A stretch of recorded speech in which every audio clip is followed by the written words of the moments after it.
Assalamualaikum warahmatullahi wabarakatuh. Bagaimana kabarnya anak-anak hari ini? Semoga sehat selalu ya. Baiklah anak-anak, sekarang kita masuk pada pertemuan kedua. Tentunya kalian masih ingat kan pada pertemuan pertama kita kemarin? Kita telah belajar tentang pengertian dari gambar. Kemudian pengertian dari menggambar. Apa saja objek menggambar? Apa saja yang termasuk unsur-unsur menggambar, serta apa saja yang termasuk prinsip-prinsip menggambar. Nah, itu adalah gambaran materi kita minggu lalu. Pada pertemuan kita kali ini, kita akan membahas tentang menggambar flora, fauna, dan alam benda. Latihan menggambar dapat dilakukan dengan mengamati berbagai objek yang ada di sekitarmu. Beberapa orang menggambar berdasarkan hasil imajinasi mereka. Namun, tidak semua orang mampu mewujudkan hasil imajinasi mereka ke dalam bentuk gambar. Bagi beberapa pemula, langkah yang tepat adalah mengamati objek secara langsung, kemudian menggambarnya. Mengamati objek gambar secara langsung memiliki beberapa kelebihan. Salah satunya, kamu dapat melihat secara langsung bagian-bagian yang hendak digambar secara mendetail. Dengan cara ini, tentu kamu akan lebih mudah mewujudkannya dalam bentuk gambar. Nah, di dalam menggambar, tentunya kita harus memiliki sebuah teknik agar hasil gambaran kita sesuai dengan apa yang kita inginkan.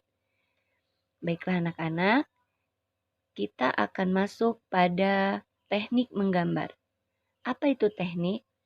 Teknik adalah suatu metode atau cara yang digunakan dalam mengerjakan sesuatu. Ada beberapa teknik yang dapat digunakan dalam menggambar, antara lain teknik arsir, teknik gosok atau dusel, teknik pointillis, teknik sapuan basah atau akuarel, teknik siluet atau blok, teknik linear, dan teknik plakat atau opaku. Baiklah, kita akan membahas satu persatu teknik-teknik menggambar. Yang pertama adalah teknik arsir. Teknik arsir dibuat dengan cara menorehkan pensil, spidol, atau tinta. Teknik arsir berupa garis-garis berulang yang menimbulkan kesan gelap terang, gradasi, atau kesan dimensi. Macam-macam arsiran meliputi arsir garis miring atau mendatar, arsir silang, arsir acak, dan arsir pointillis atau titik.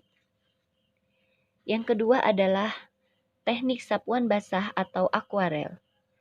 Teknik sapuan basah dapat menggunakan bahan dengan campuran air di atas kertas, kain, atau bidang lain. Bila menggunakan bidang gambar berupa kertas, maka dapat menggunakan cat air, cat poster, atau tinta bak. Yang ketiga adalah teknik dusel atau gosok. Teknik dusel adalah teknik menggambar dengan cara menggosok sehingga menimbulkan kesan gelap terang atau tebal tipis. Alat yang bisa digunakan antara lain pensil, krayon, dan konte. Yang keempat adalah teknik siluet atau blok. Teknik siluet adalah teknik menutup objek gambar dengan menggunakan satu warna sehingga menimbulkan kesan siluet atau blok. Yang kelima adalah teknik pointillis. Teknik pointillis adalah cara atau teknik menggambar atau melukis dengan menggunakan titik-titik hingga membentuk objek. Yang keenam adalah teknik linear.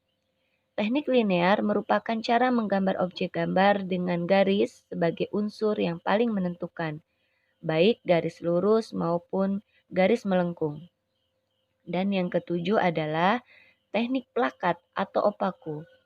Teknik plakat merupakan cara menggambar dengan menggunakan bahan cat poster atau cat air dengan sapuan warna yang tebal sehingga hasilnya tampak pekat dan menutup. Nah, itu adalah macam-macam teknik dalam menggambar.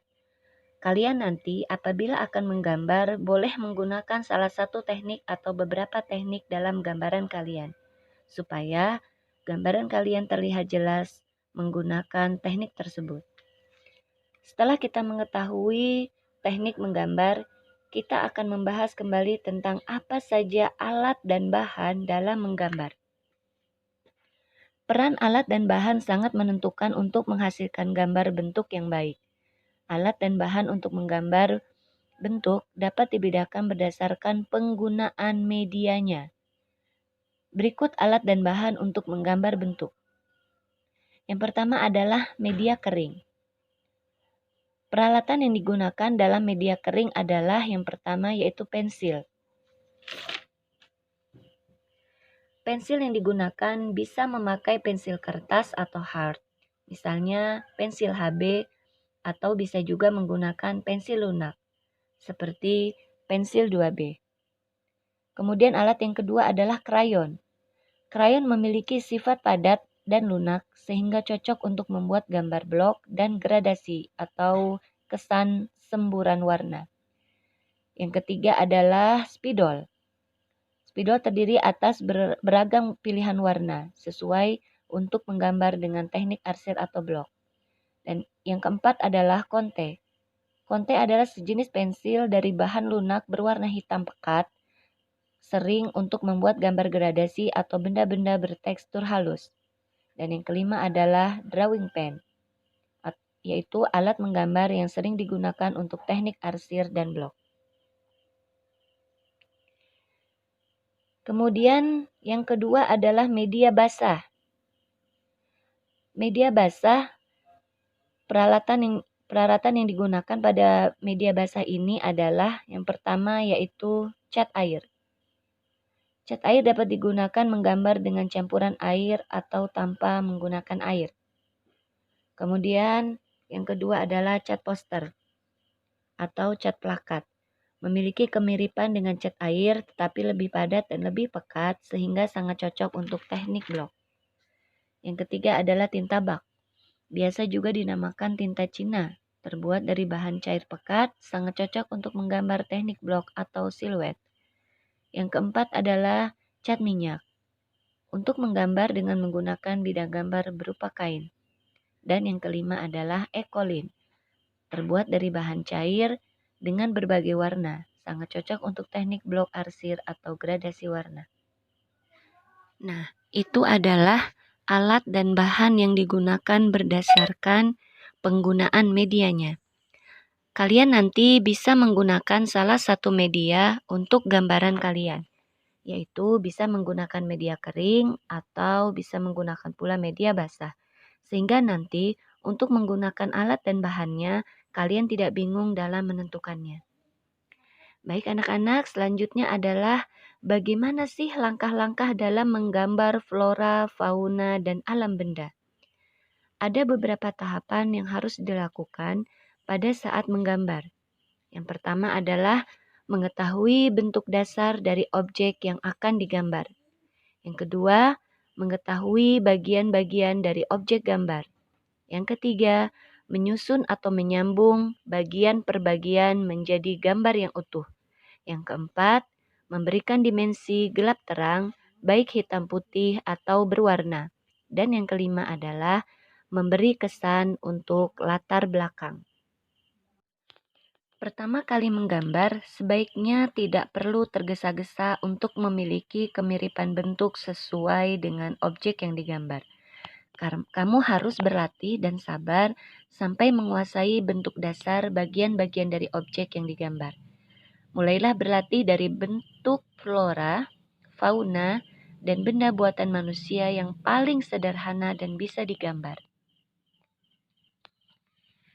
Nah, baiklah anak-anak, kita coba untuk mengikuti langkah-langkah cara menggambar mulai dari menggambar flora, fauna, dan alam benda. Yang pertama adalah kita akan menggambar flora. Menggambar flora atau tumbuh-tumbuhan dapat memberikan pemahaman tentang keanekaragaman, keindahan, dan keunikan objek flora yang ada di sekitar kita. Flora memiliki banyak jenis dan bentuknya. Bagian-bagian flora dapat digunakan sebagai objek gambar, misalnya bentuk daun, bunga, dan buah. Bagian-bagian flora ini dapat digambar secara terpisah atau digabung menjadi satu rangkaian. Contohnya, menggambar bunga Kamboja dan bunga mawar memiliki teknik yang berbeda walaupun sama-sama jenis bunga. Perbedaan ini disebabkan karakteristik kelopak bunga yang berbeda. Perhatikan langkah-langkah menggambar bunga Kamboja di bawah ini. Yang pertama adalah gambarlah bentuk lingkaran untuk pola bunga. Yang kedua, gambar kelopak bunga sesuaikan dengan bentuk aslinya. Dan yang ketiga adalah berilah warna pada hasil gambar bunga kalian. Nah, itu adalah tiga langkah dalam menggambar bunga Kamboja. Kemudian contoh yang kedua adalah menggambar bunga mawar. Perhatikan langkah-langkahnya. Yang pertama adalah gambarlah objek secara garis besar. Yang kedua, gambarlah kelopak dengan cermat sesuai dengan arah melingkar bunga. Yang ketiga, tentukan titik pusat bunga dan tempat batang yang bertemu dengan kelopak. Ini akan membantu menemukan posisi pusat bunga. Dan yang keempat adalah berilah arsiran warna agar lipatan tekstur gambar lebih berkesan hidup. Nah, itu adalah contoh langkah-langkah dalam menggambar flora. Kemudian yang kedua adalah kita akan mengetahui bagaimana langkah-langkah dalam menggambar fauna. Fauna atau hewan memiliki jenis yang berbeda-beda. Ada hewan berkaki 4 seperti sapi dan kambing. Ada hewan berkaki 2 seperti ayam dan bebek. Ada hewan yang hidup di air dan di darat. Ada juga hewan yang bersifat buas dan jinak. Setiap hewan memiliki bentuk badan berbeda-beda. Kamu bisa menggambar hewan mulai dari badannya, lalu kepala, kaki, atau cakarnya. Sketsa berupa bentuk-bentuk geometris akan membantu dan mempermudah dalam menggambar hewan.